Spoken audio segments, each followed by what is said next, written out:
we'll be inviting Her Majesty, the Olori Atuwatse III of Warri, to at this point in time speak to us for the next 10 minutes. Please can we welcome her with a very resounding applause, please, as she makes her way here.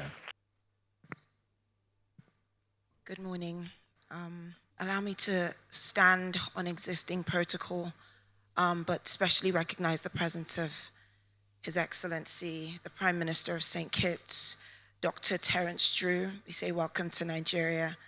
And also to especially recognize the presence of a much respected mentor and friend, the first female president of Mauritius and former President of Mauritius, Her Excellency Amina Gurub Fakims. What wonderful to see you here again, Ma. Welcome. I bring you greetings from His Majesty, the Olu of Warri, and the good people of the Warri Kingdom. I've been invited to speak on cultural industries and the creative economy. And I care deeply about this subject, so fair warning, my enthusiasm might become a bit contagious. This journey is personal for me. Today I serve as the Queen Consort of the Warri Kingdom, a role that makes me a cultural custodian, preserving, protecting, and promoting the age-old traditions of our people. However, many don't know that before and long before I became a custodian of culture, I was already working in the space as a patron of the arts and a fashion entrepreneur. I see a lot of people open their mouths. All the way from my university days, I owned a fashion label called Color Couture. Now that's a fun fact about me. As a creative myself, I've always believed that whether it's fashion, music, or food, the tangible expressions of our culture shouldn't just be consumed. They should persuade. They should attract. They should make the world lean in. In fact, they should make the world more than lean in. They should make the world buy in. They should make the world invest in us. In other words, if harnessed correctly, they should wield soft power. Now, let me explain, and I think I'm speaking to a room of development experts.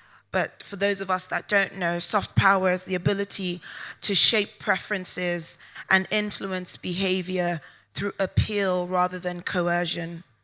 It's when people choose your products, your ideas, and your way of life, not because they were forced to, but because they were drawn to you. So when Korean dramas spark global demand for Korean food and tourism, and even language, that's soft power. Even more obviously, Hollywood. When American music and movies sell entire lifestyles, from fashion to technology, that's soft power. When rap music gets a young man who lives in the back end of a Balande in Ikoyi to rap word for word to Tupac, and not just rap, but also dress like him and walk like him, that is soft power. For decades, the nations that understand this have been exporting culture as power and as profit. I believe it's Africa's turn to do the same. And when I say Africa, I'm not just speaking to the geographical landmark that makes the continent, but to the spirit of Africa, which everyone of African descent, including our Caribbean brothers, carry. When I look at the cultural richness of Africa and the Caribbean, from our music to our fashion, from our food to our festivals, I don't only see beauty and heritage, I see untapped potential for investment and growth. Afrobeats already fills stadiums worldwide, and Caribbean carnivals brings in tens of thousands of visitors annually. These are signals that the world is already drawn to us, to our rhythm, to our expression, to our very essence. And that, ladies and gentlemen, has all the trappings of soft power.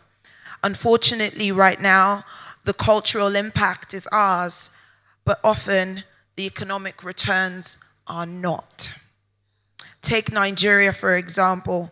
According to our most recent data from the National Bureau of Statistics, the creative economy contributed only 1.2% to our GDP.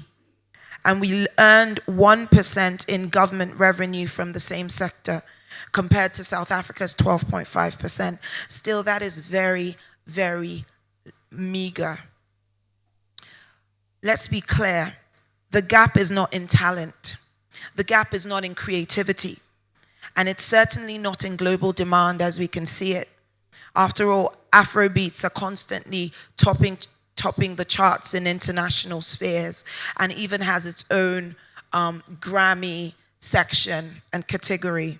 Nollywood is one of the most prolific film industries globally. Our writers are shaping worldwide discourse, while our designers are influencing fashion across the globe. So I repeat, the gap is not in the talent. The gap is in the infrastructure. The gap is in the ownership and in the systems designed to scale and to sustain creative excellence. And that right there is where I see tremendous opportunity for the African-Caribbean collaboration.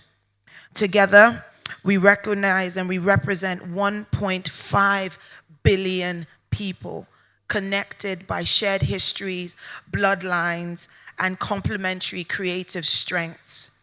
Imagine what becomes possible when we build and scale our own platforms for validation, for promotion, and for distribution.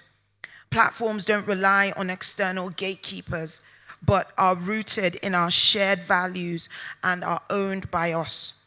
That is what led His Majesty and I to found Elevate Africa, a social organization, a social impact organization that meets at the intersection of media and development with the sole aim of elevating the African narrative, elevating the African perspective, both at home and abroad, with the purpose and through the means of storytelling. Our creatives are ready, but they need platforms that cross borders and respect context. Our creative entrepreneurs are working across sectors, but they need capital to scale. And at this point, I really do want to recognize and appreciate the contributions of Afri-Caribbean Bank. They're doing excellently well in this space. Can we please just give them a round of applause for that? Ladies and gentlemen, it is time for us to take the business of culture and creativity seriously. Let's build distribution networks designed specifically for the African and Caribbean content. This could begin with a consortium of existing media and tech platforms backed by regional support. Let's prioritize ownership so that the revenue generated from our cultural assets stay within our communities, empowering homegrown creators, fueling our own economies, and building generational wealth. This is the vision, but it's not reserved for big names or luxury markets alone. One of the most powerful things about the cultural and creative industries is how inclusive they are. They can create jobs at every level and reduce poverty because they are accessible, particularly to women, youth, and marginalized communities. So when we invest, we're not just investing in culture, we're investing in our people, we're investing in their dignity and in their possibility. I call on all of us, investors, policymakers, creators, government officials, to co-create a future where the economic value of our cultural expression finally matches its true worth. Because the truth is, soft power isn't just theory, it's our advantage. The world is already leaning in, listening to our music, reading our stories, wearing our fabrics, eating our food. If we are bold and strategic, the future, rich, creative, and unapologetically ours, belongs to Africans. Now is the time to do more than entertain. Now is the time to own our soft power and to scale it. to ensure that the influence we create translates into opportunities and lasting prosperity for our people, not just today, but for the generations to come. Thank you all for listening to me. God bless you.